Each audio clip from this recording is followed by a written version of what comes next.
आजादी का अमृत महोत्सव।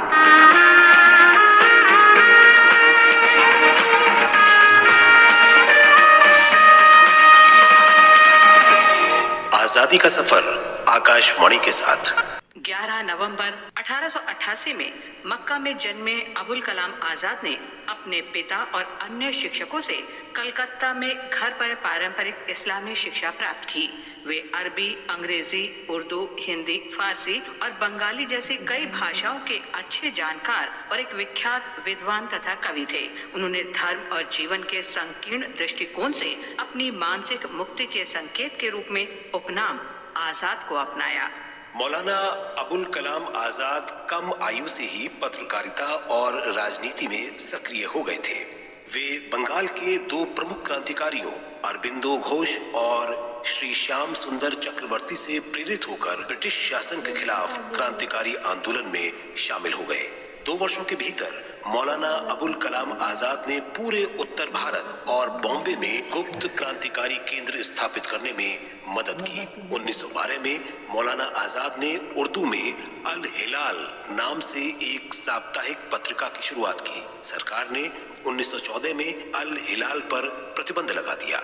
मौलाना अबुल कलाम आजाद ने भारतीय राष्ट्रवाद और हिंदू मुस्लिम एकता के प्रचार के समान मिशन के साथ एक और साप्ताहिक अल बालाग निकालनी शुरू की। 1916 में सरकार ने इस पर भी प्रतिबंध लगा दिया और मौलाना अबुल कलाम आजाद को कलकत्ता से निष्कासित कर दिया गया।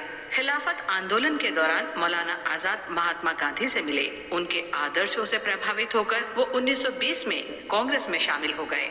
मौलाना अबुल कलाम आजाद 1923 में 35 वर्ष की आयु में भारतीय राष्ट्रीय कांग्रेस के अध्यक्ष के रूप में सेवा करने वाले सबसे कम उम्र के व्यक्ति थे।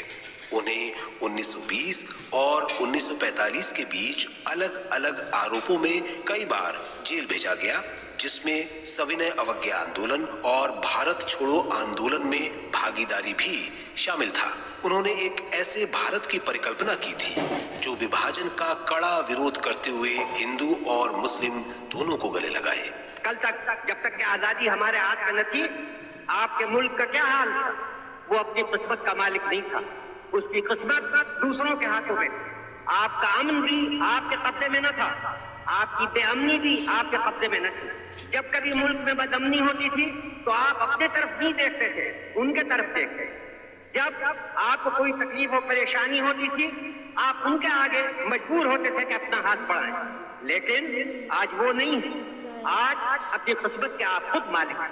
मौलाना अबुल कलाम आजाद संविधान सभा में विशेषकर शिक्षा से संबंधित चर्चाओं में सक्रिय रूप से भाग लेते थे। उनका मानना था कि एक राष्ट्र के रूप में भारत को उच्च शैक्षिक मानकों की आकांक्षा करनी चाहिए। 1947 से 1958 में अपनी मृत्यु तक देश के पहले शिक्षा मंत्री के रूप में उन्होंने 14 वर्ष की आयु तक के सभी बच्चों के लिए मुफ्त और अनिवार्य प्राथमिक शिक्षा की हिमायत की, क्योंकि उनका मानना था कि शिक्षा सभी नागरिकों का अधिकार है।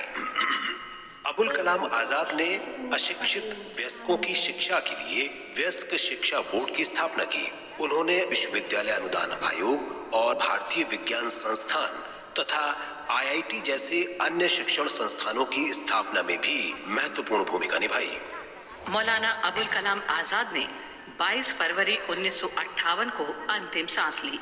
उनकी आत्मकथा इंडिया विंस फ्रीडम 1959 में उनकी मृत्यु के बाद प्रकाशित हुई थी। उन्हें 1992 में मरणोपरांत भारत रत्न से सम्मानित किया गया था। शिक्षा के क्षेत्र में उनके अमूल्य योगदान के कारण 11 नवंबर को राष्ट्रीय शिक्षा दिवस के रूप में मनाया जाता है।